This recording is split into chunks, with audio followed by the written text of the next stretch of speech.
What a setting, Armagh County Museum, the oldest county museum in Ireland.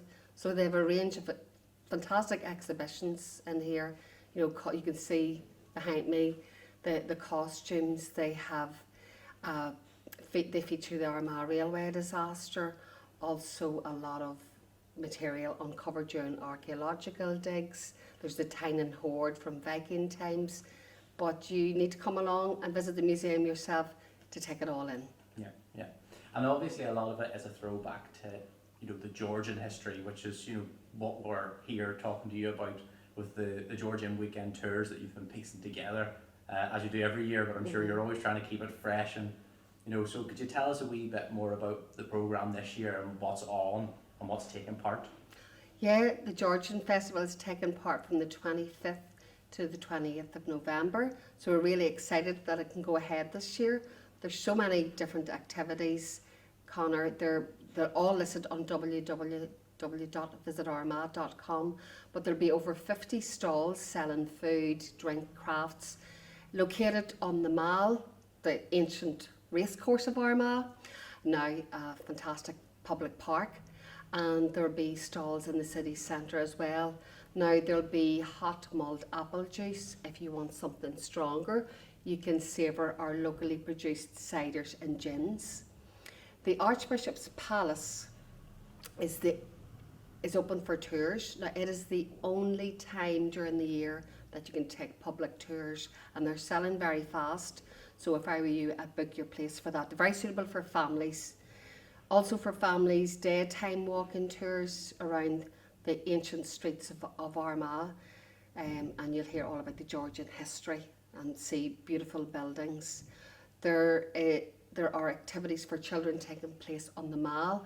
I know the wonderful Charlemont Arms as well. You can order your picnic basket from them and take it to the Mall and eat out in the open air. So everybody needs to wrap up warm, but there will be such a variety of activities. It's a weekend not to be missed.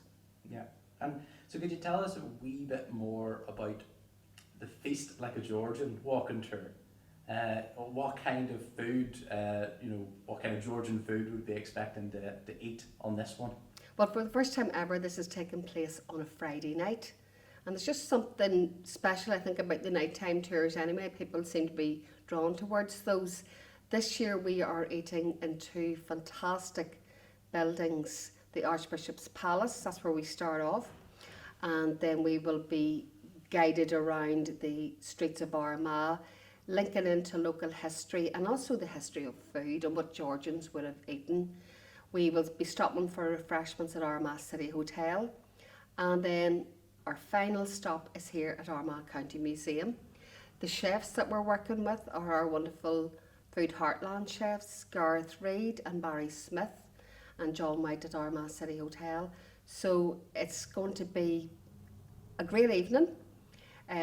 I think there's very few tickets left, so anybody who wants to come along needs to book as soon as possible, and again wrap up warm because it will be cold, but it'll be worth coming out into the cold for. Yeah, and obviously these are Georgian foods, but they're not going to be cooked in the Georgian way, I'm presuming. Maybe a bit tastier from the chefs rather than what they would have been eating like back in the Georgian day. Oh, definitely. I mean, the menu looks fantastic. There's going to be some canapes and mulled wine.